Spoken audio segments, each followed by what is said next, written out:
Disney theme park characters. Have there been situations where you had to break character? What was the reason? Consequences?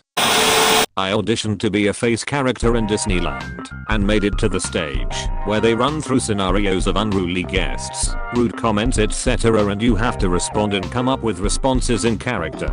My dance teacher was a face more than 20 years ago, and she had all kinds of stories of people trying to reach up her skirt. She was Pocahontas mainly. In the end, I'm glad I didn't make it through. At the time it was like barely above minimum wage, which was like $6.75 an hour or something like that. Maybe someone who actually played Tarzan can confirm this for me. Disneyland used to have a Tarzan character, but you don't see him anymore. Since the characters are always expected to pose for photos and selfies, and Tarzan wore nothing but a loincloth, women were constantly grabbing the actor's ass when they got in close. So, the park just quit that character. Update. After some confirmation of the bad behavior, there are still recent Tarzan sightings. It appears Disney paused the character and redesigned his loincloth costume into one more like a pair of shorts and a jungle vine sash. Apparently, women are still grabby, but the costume department tried to make it a little less easy. I know this will get buried, but OP will like it. I chaperoned a gentleman with special needs to Disneyland as part of a group tour. When our group of special needs individuals met the characters, they were all absolutely incredible with our people. Minnie flirted with my friend I took. Merida flirted with me. But the best of all was Cruella de Vil. Normally she insults whoever she takes pictures with. With us she managed to stay in character, but not say anything actually mean. She said to one guy with a cane, "Ah, I like your cane. You can use it to beat little ones out of your way."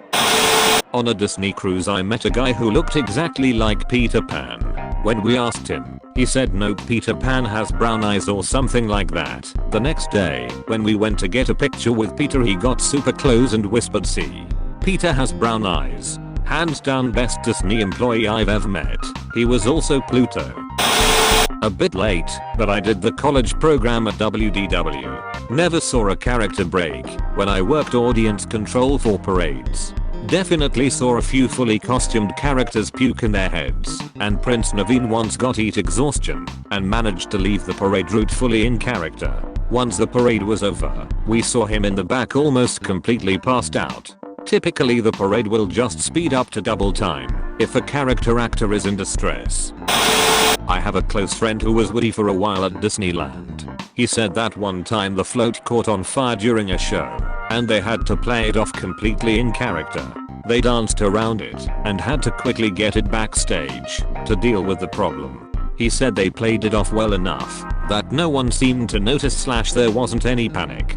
He said he had never seen an instance of anyone breaking character because everyone was very well trained and there's always at least 6 or so cameras that can see you at all times. I also one time offered an unopened water bottle to an employee when it was near 100 degrees, and he said if anyone at Disney saw that, he would be fired. They can't take anything from guests. He also mentioned the cameras constantly watching both crew and patrons. Edit. I texted my friend to confirm, and he has given me another story to share. One time an acrobat fell off a float, face planted into the ground, and knocked herself out. They had to surround her in a circle and dance in sync as they dragged her body away. They played it off well and apparently no one noticed. I wasn't a character, but worked closely with them as a photographer. Disney performers are trained to never break character for whatever reason.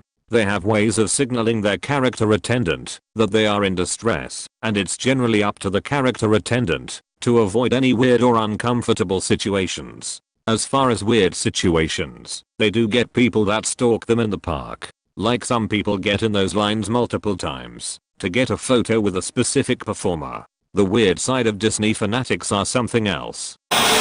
WDW character department at Magic Kingdom many years ago. I can't remember breaking character, but I do remember working the restaurant at the Contemporary for dinners. One time we had a Make-A-Wish kid as a guest and they were just the most awesome kid, and it was just heartbreaking to know why they were there. So our lead let us do a group hangout with a kid for something like an hour in costume, playing and running around and having fun. You could never play like that in the parks. You'd start a kid riot. No consequences. We just all hoped we made that little kid happy. Bonus fun fact, the goofy costume for the electric light parade was worn by a float driver. Because the driver was seated, no pants with that costume, just the glittery top and head and gloves.